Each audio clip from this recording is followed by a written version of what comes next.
Let me briefly talk about my high school. Mills High School holds about 1,600 students, and about 40% of the population are represented by Asians, and about 30% are represented by Caucasians. There are total 18 high schools in San Mateo County, and Mills High School earned 833 API, which is the highest of all. Just in case you don't know API, API is the high school report card graded by the California Department of Education. Now I'm going to talk about ASB, which stands for Associated Student Body. Colleges in the United States highly value the importance of leadership. Having a bunch of titles does not mean you have leadership.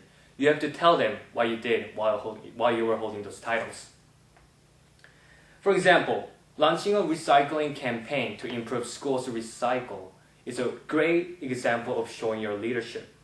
Keep in mind, it does not have to be something big to get the credit of leadership, as long as you have a desire and willingness to make a difference. During my senior year as ASB president, I spent a lot of time volunteering at school to make some positive changes. Out of all the things that I did, the one thing that comes to my mind is when I participated in Mills High School Principalship Committee, along with superintendent, co-superintendent, 2 teachers, and 3 parents. We interviewed total 6 candidates and narrowed it down to 1 person to become the next principal of Mills High School.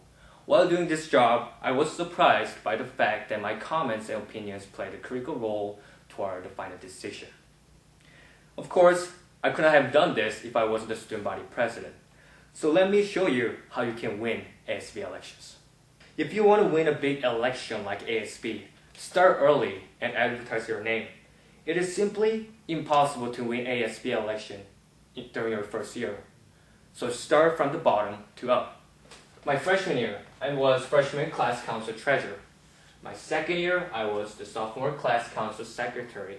And on my 3rd year in high school, I decided to go for ASB and became ASB vice president. And my last year in high school, I became ASB president. Number 2, get used to introducing yourself to strangers.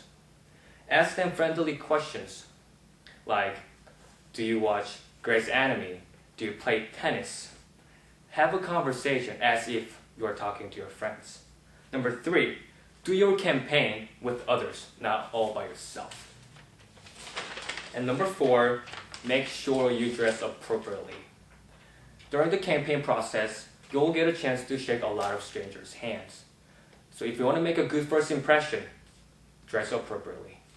Number 5, there comes a point in time when some people make negative comments about you.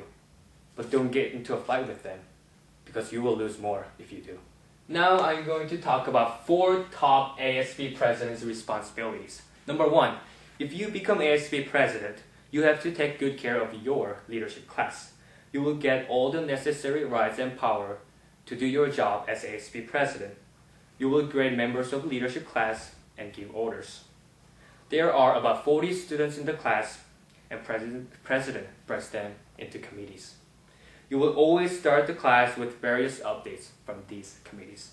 Number 2, you must have a one-on-one talk with the principal once a month. You will act as a voice of students and share all the necessary comments and concerns that they might have about the school. The information discussed here will be shared through newsletters and radio systems. Number 3, attend every PTO meetings, which stands for Parents Teachers Organization, and update on how the students spend their times at school, and give a little update on upcoming school events. Because of my service at PTO, I received a PTO scholarship at the end of the year. Number 4, President is responsible for open house welcoming speech. You will be asked to stand in front of hundreds of parents and do Pledge of Allegiance first, then your speech. The public speech class that I took at a local community college helped me a lot. As ASB president, I came up with a bill called School Spirit Day. School Spirit Day takes place every Friday and requires all the students to wear school color, red and gold, or shirt or sweatshirts sold by student body. We give out points to students who participated, and the class with the highest points at the end of school year earns a pizza party. As a result, the bill that was passed turned out to be a great success. If you have a story somewhat similar to this, express that in your college essay. Even if the bill that you passed turned out to be a failure, don't worry too much about it. Write about what went wrong and what you learned from it. Because colleges in the United States equally treat the successful and failed cases. From my freshman year to senior year, I was actively involved in American Red Cross and CSF, which stands for California Scholarship Federation. At American Red Cross, we focused on helping out tsunami victims. So started raising funds by selling t-shirts and candies. As a result, $500 were collected and it was sent directly to American Red Cross Bay Area chapter. Through MRT, which stands for Mills Robotics Team, I got a chance to participate in National Robotics Competition at Atlanta, Georgia. MRT is a group of students coming together to build a robot. In one of my college essays, I used the teamwork and collaboration that I learned from MRT. The theme of the essay was about 30 members actively participated to build a robot after school, but it did not turn out the way we expected. But the fact that we were all actively involved meant more to us. The colleges in the United States like to see you actively participating for a long term. So start choosing clubs that you really like. If the chance is given, it would be very nice to get involved in student body. But building leadership in clubs that you participate in is also very important.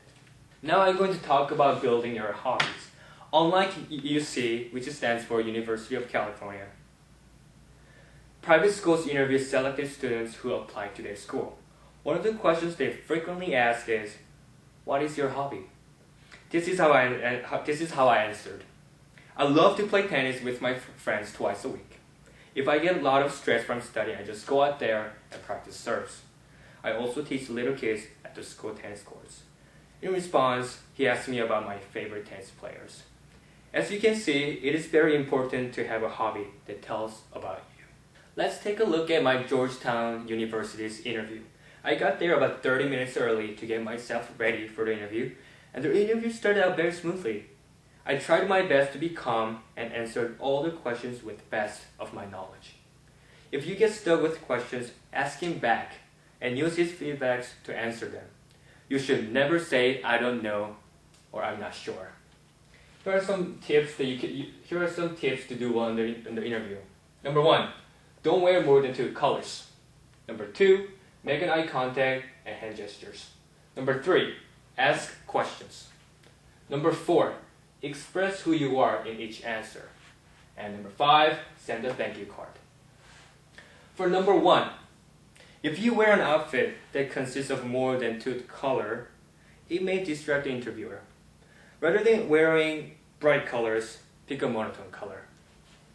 For number 2, during the interview, you definitely have to make an eye contact, even when you're answering the questions. If you don't, it would simply tell the interviewer that you are afraid. Number 3, toward the end of the interview, you will have Q&A section. This is when you ask questions, so use it wisely.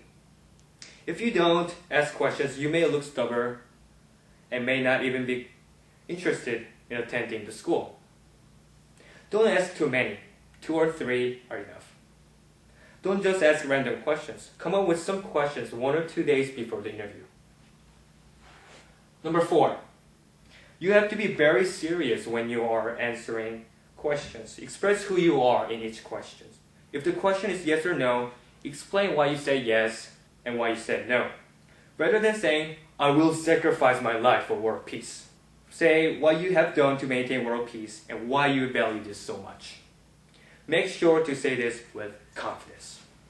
Number 5, send a thank you card. Send a thank you card to the interviewer.